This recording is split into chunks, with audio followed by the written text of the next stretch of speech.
Hello मेरे प्यारे बच्चों, स्वागत है आपका आपके चैनल SRS लर्निंग में। बच्चों, ये हमारी EVS की 4th क्लास की वर्कशीट है। वर्कशीट का जो नंबर है वो है 13B 13B, क्योंकि इससे पहले हमारा 13A जो हमारा हिंदी की वर्कशीट है वो भी बेटा अपलोड कर दी गई है, तो देख लेना। और डेट है हमारी 19 अप्रैल 2021। तो शुरू करते हैं। शुरू करने से पहले आपको यहाँ पे अपना नाम और यहाँ पे अपनी टीचर का नाम लिखना है। चैप्टर यूनिट क्या है? Too much water too little water. ठीक है, तो शुरू करते हैं। शुरू करने से पहले बेटा आपको अगर हमारा पढ़ाना अच्छा लगे तो प्लीज़ चैनल सब्सक्राइब जरूर करिएगा, साथ में बेल आइकन दबाइएगा और वीडियो को भी लाइक करके ज़रूर बताइएगा। तो शुरू करते हैं कि प्यारे बच्चों, कैसे आप सब। आप जानते हैं कि पानी हमारे जीवन में क्या महत्व है। क्या आप पानी के बिना अपने जीवन की कल्पना कर सकते हैं? आज हम पानी के विभिन्न स्रोतों की जानकारी प्राप्त कर सकते हैं। ठीक है, पानी के स्रोत क्या है? सोर्सेज ऑफ वाटर, वे स्रोत है जिनके द्वारा हमें पानी प्राप्त होता है, जैसे नदियाँ हो गई, तालाब हो गए, समुद्र हो गया। ठीक है, उनको ही हम कहते हैं सोर्सेज ऑफ वाटर। तो यहाँ पे एक चित्र दिया गया है। अब चित्र में हमें विभिन्न स्रोतों के बारे में बताना है। जैसे ये कौन सा स्रोत ये है? जैसे ये क्या है? तालाब। तालाब, ठीक है, हमने क्या है स्रोत के बारे में बता दिया। ये तालाब है, ये हमारा झरना है। ठीक है, ये आपको जैसे आपको सभी दिखाई दे, कुआं है। ठीक है, कुआं है, ये कुएं में से पानी भर रही हैं आंटी जी। ठीक है, कुआं है, ये हमारा समुद्र है। ठीक है, ये हमारा समुद्र है। और ये क्या है? हमारी नदी। क्योंकि ये क्या है? नदी, क्योंकि देखो ये बांध बन रहा है, नदी पे ही क्या है बांध बनाते हैं। तो हमने तालाब, नदी, कुआं, झरना, ठीक है, झरना और समुद्र। ठीक है, हमने सारा बता दिया। अब हमारा जो दूसरा क्वेश्चन है बच्चे, वो हमारा क्वेश्चन है कि आपके घर में पानी का स्रोत क्या है। तो आपके घर में पानी का स्रोत क्या है? सबसे पहले तो हमारा जो पानी का जो स्रोत है, सबसे पहले हर किसी के घर में जो कोई बच्चा बोलेगा वो कहता है नल। तो क्या है? नल। ठीक है, नल है। नहर से भी पानी आता है हमारा। ठीक है ना, अधिकतर जो दिल्ली में है उनका तो यमुना नदी से आता है यह। ठीक है, देखो यहाँ क्या लिखेंगे? नल। बच्चा नल ही बोलता है। नर हो गया, यमुना नदी हो गया, नहर हो गई। कुछ भी बच्चा लिख सकता है। हैंड पंप से भी पानी बच्चा ले सकता है, हैंड पंप। ठीक है, तो वर्षा का पानी से भी हम जल का वो भी स्रोत हो सकता है। ठीक है, तो वर्षा का स्रोत भी आप लिख सकते हैं। ठीक है, अब क्या है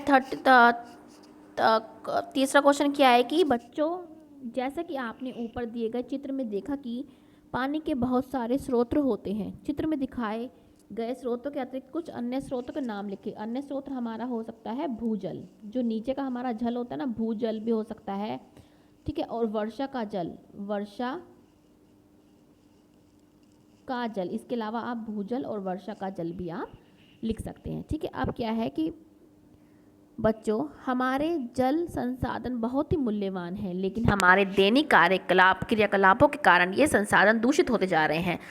ठीक है, जैसे इससे हमारे जल प्रदूषण को बढ़ावा मिला है। जैसे हम कहीं पे भी कूड़ा करकट फेंक देते हैं, कारखानों से जो धुआं जो मतलब पदार्थ निकलते हैं, ऐसे ही हम उसको पानी में फेंक देते हैं। तो इससे हमारा पानी क्या है? दूषित होता जा रहा है। अतः हमें इसे रोकना चाहिए। जल प्रदूषण से अभिप्राय जल मतलब वाटर बॉडी, जैसे नदियाँ हो गई, झील हो गई, समुद्र हो गए, भूमिगत पानी जैसे अंडरग्राउंड वाटर के दूषित होना है। अब क्या है, नीचे दिया गया चित्र है और बताया कि पानी दूषित कैसे होता है। ठीक है, तो हमारा चित्र है, तो हम बताते हैं। मैं लिखती चली जाऊंगी, आप मेरे साथ में। ये देखो कारखाने हैं, कारखानों से धुआं तो निकलता ही है, उससे वायु, लेकिन जो कारखाने से क्या है, बहुत सारे रासायनिक पदार्थ भी जो है निकलते हैं, वो सीधा क्या है नदियों में आ जाते हैं, जिससे हमारा जो पानी है वो दूषित होता है। तो हम क्या लिखें? कारखानों से निकलने वाले रासायनिक पदार्थों के कारण पानी दूषित होता है। कारखानों, ठीक है, कारखानों से निकलने वाले रासायनिक पदार्थ, रासायनिक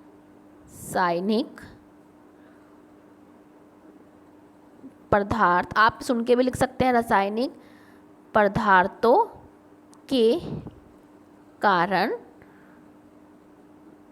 पानी दूषित होता है। ये हमारा हो गया पहला पॉइंट, दूषित होता है। ये हो गया पहला पॉइंट, कारखानों से निकलने वाले रासायनिक पदार्थों के कारण हमारा जो पानी है वो क्या है, दूषित होता है। दूसरा हम क्या लिख सकते हैं कि पानी में कूड़ा करकट डालने से पानी जो है दूषित होता है। कूड़ा करकट डालने से, सीधा सिंपल लिख देते हैं, कूड़ा करकट डालने से, कूड़ा करकट डालने से, ठीक है। जैसे होते हैं कई बार कूड़ा करकट सीधा ही पानी में डंप कर देते हैं, उससे भी हमारा जो पानी है वो क्या है, दूषित होता है। तो हमने दोनों पॉइंट लिख लिए। अब 5th क्वेश्चन है कि नीचे दी गई गतिविधियों को पढ़कर सही या गलत बताएं, पर निशान लगाएं। कि हमें कपड़े नदी के किनारे धोने चाहिए, नहीं, बिल्कुल नहीं धोने चाहिए, क्योंकि इससे हमारा पानी जो दूषित होता है, नहीं, गलत है ये। कारखानों से निकलने वाले रासायनिक पदार्थों को नदियों में, समुद्र में फेंकना चाहिए, नहीं, गलत है, बिल्कुल भी नहीं फेंकना चाहिए। तीसरा क्या है कि हमें नदियों में, तालाबों में कूड़ा करकट नहीं फेंकना चाहिए, बिल्कुल सही, क्योंकि यहाँ पे देखो नहीं का यूज़ हो रहा है, तो ये क्या है, सही है, नहीं फेंकना चाहिए।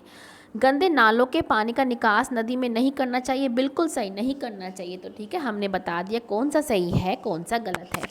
ठीक है बच्चों, और हम पढ़ते हैं कि बच्चों के साथ जल के सदुपयोग व बचाव के बारे में चर्चा करें, जैसे कि ब्रश करते वक्त नल खुला ना छोड़ें इत्यादि। जैसे आप ब्रश करते हैं, ठीक है ना, उस टाइम नल को ना खुला ना छोड़ें।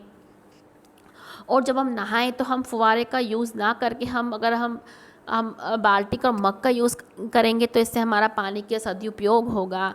हम जो फ़िल्टर आउट पानी करते हैं उसमें जो लेफ़्ट आउट पानी जो बचता है, हमारा जो फ़िल्टर करने के बाद जो निकलता है ना पानी, उसमें हम उसके नीचे हम बाल्टी लगा सकते हैं। उस पानी का यूज़ हम पेड़ों में डालने के लिए, हम पोछा लगाने के लिए, बाहर सफाई करने के लिए यूज़ कर सकते हैं। ठीक है, तो इस तरीके से हम अपने पानी का सदुपयोग कर सकते हैं। और बच्चे कोविड-19 का संदेश याद रखें, keep maintaining physical distance of 6 feet और 2 यार्ड। ठीक है, तो मिलते हैं आगे के वर्कशीट के साथ।